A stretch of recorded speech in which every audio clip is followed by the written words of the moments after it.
Assalamualaikum dear students, welcome to online classes and ETA tricks. Today we are going to discuss about average atomic mass.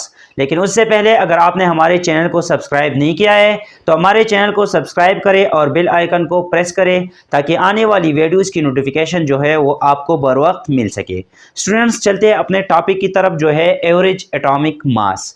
Students average atomic मास से मुराद क्या है कि जब हम एक element की आइसोटोप्स की एटॉमिक मासेस की एवरेज निकालते हैं, लेकिन ये एवरेज होगा वेटेड एवरेज, तो उस वेटेड एवरेज को हम कहते हैं एवरेज एटॉमिक मास।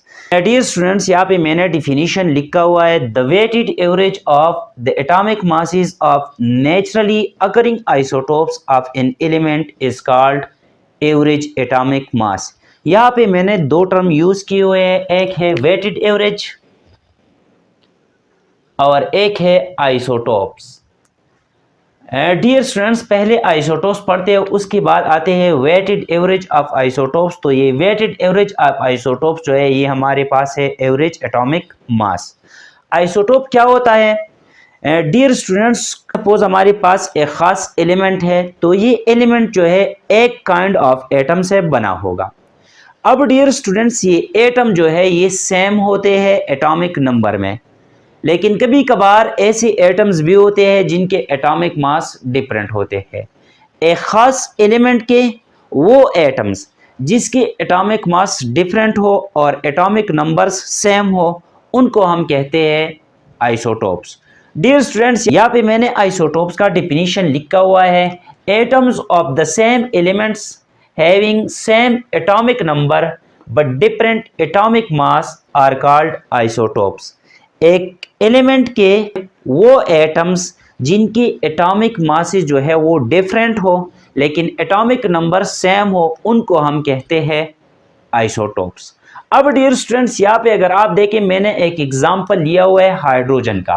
हाइड्रोजन के हमारे पास नेचुरली अकरिंग आइसोटोप्स जो है वो 3 है, जिनमें हमारे पास पहला वाला जो है ये है प्रोटियम, जिसमें सिर्फ और सिर्फ एक प्रोटॉन है। या हम यूँ कह सकते हैं कि इसका एटॉमिक नंबर 1 और एटॉमिक मास भी 1 है, इसको हम कहते हैं प्रोटियम। ये हाइड्रोजन का पहला आइसोटोप हो गया।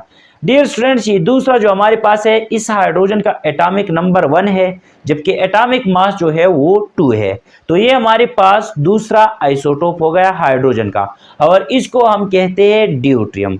इसी तरह 3H1, इस हाइड्रोजन का एटॉमिक नंबर 1 है, एटॉमिक मास 3 है, इस हाइड्रोजन को हम कहते हैं ट्रीटियम। तो हाइड्रोजन के हमारे पास 3 नेचुरली अकरिंग आइसोटोप्स हैं, प्रोटियम, ड्यूट्रियम और ट्रीटियम। यहाँ पे अगर आप देखें, तीनों के एटॉमिक नंबर जो है सेम है जबकि एटॉमिक मासेस जो है वो डिफरेंट है। अब डियर स्टूडेंट्स, अगर हम हाइड्रोजन का एवरेज एटॉमिक मास निकालें तो एवरेज एटॉमिक मास कैसे निकालेंगे? हम वेटेड एवरेज निकालेंगे इसके एटॉमिक मासेस का। हाइड्रोजन के जो आइसोटोप्स हैं, इन आइसोटोप्स की एटॉमिक मासेस की वेटेड एवरेज निकालेंगे। तो यहाँ पे जब हम इस हाइड्रोजन और इस हाइड्रोजन की एटॉमिक मासेस का वेटेड एवरेज जब निकालेंगे तो उस एवरेज को हम कहते हैं average atomic mass. Dear students, ये था हमारे पास आइसोटोप्स। दूसरा जो टर्म मैंने यूज किया है, यहाँ पे मैंने यूज किया है वेटेड एवरेज। एक होता है सिंपल एवरेज और एक होता है वेटेड एवरेज। सिंपल एवरेज से मुराद क्या है कि आप इन तीनों को ऐड करें और 3 पे डिवाइड करें। ये हमारे पास 1 + 2 + 3 आ जाएगा डिवाइड बाई 3, तो यहाँ से आ जाएगा 6 डिवाइड बाई 3। ये हमारे पास हो गया सिंपल एवरेज, इसका आंसर आ गया 2। अब डियर स्टूडेंट्स, हमारे पास वेटेड एवरेज क्या है?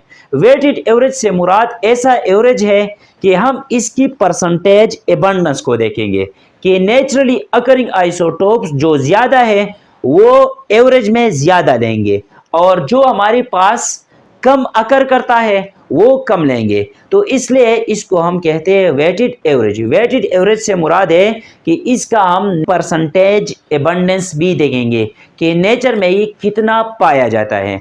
जो ज़्यादा पाएगा उसका हम ज़्यादा परसेंटेज लेंगे, जो कम पाएगा नेचर में उसका हम कम परसेंटेज लेंगे। तो इस किस्म की एवरेज को हम कहते हैं वेटेड एवरेज। तो डियर स्टूडेंट्स, ये हमारे पास डिफिनीशन हो गया, the weighted average of the atomic masses of the naturally occurring isotopes of an element is called weighted average. अब dear students, average atomic mass का जो फार्मूला है वो है atomic mass of first isotopes multiply by its percentage abundance plus atomic mass of the second isotopes multiply by its percentage abundance, और इसी तरह atomic mass of the third isotope multiply by its percentage abundance and then divided by 100। ये हमारे पास आ गया average atomic mass का formula. अब dear students, यहाँ पे मैंने एक एग्जांपल लिया हुआ है क्लोरीन का। क्लोरीन के हमारे पास दो आइसोटोप्स होते हैं, एक है क्लोरीन 35 और एक है क्लोरीन 37। क्लोरीन 35 जो है इसका एटॉमिक मास 35 है, जबकि एटॉमिक नंबर जो है वो 17 है।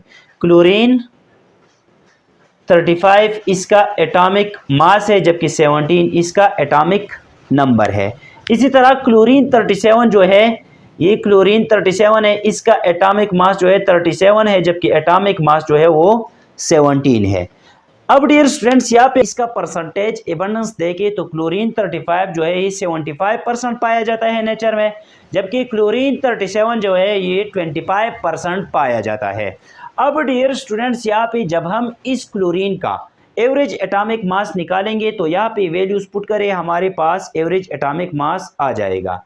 डियर स्टूडेंट्स, यहाँ पे हमारे पास जो पहला आइसोटोप है वो है क्लोरीन 35, तो atomic mass of first isotope ये आ जाएगा 35 multiply by percentage abundance. Percentage abundance इसका है 75%, तो यहाँ पे हमारे पास आ जाएगा 75% plus atomic mass of second isotope. Second isotope हमारे पास है क्लोरीन 37, इसका एटॉमिक मास है 37 मल्टीप्लाई बाई इसका परसेंटेज एबंडेंस। परसेंटेज एबंडेंस इसका है 25%, तो यहाँ पे आ जाएगा 25% डिवाइड बाई 100।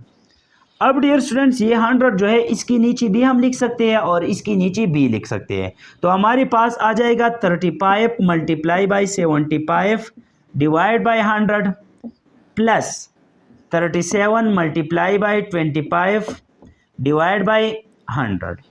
जब हम इसको कैलकुलेट करेंगे 35 मल्टीप्लाई बाई 75 डिवाइड बाई 100, इससे आ जाएगा 26.25 प्लस इसी तरह जब हम इसको कैलकुलेट करेंगे 37 मल्टीप्लाई बाई 25 डिवाइड बाई 100, इससे आ जाएगा 9.25।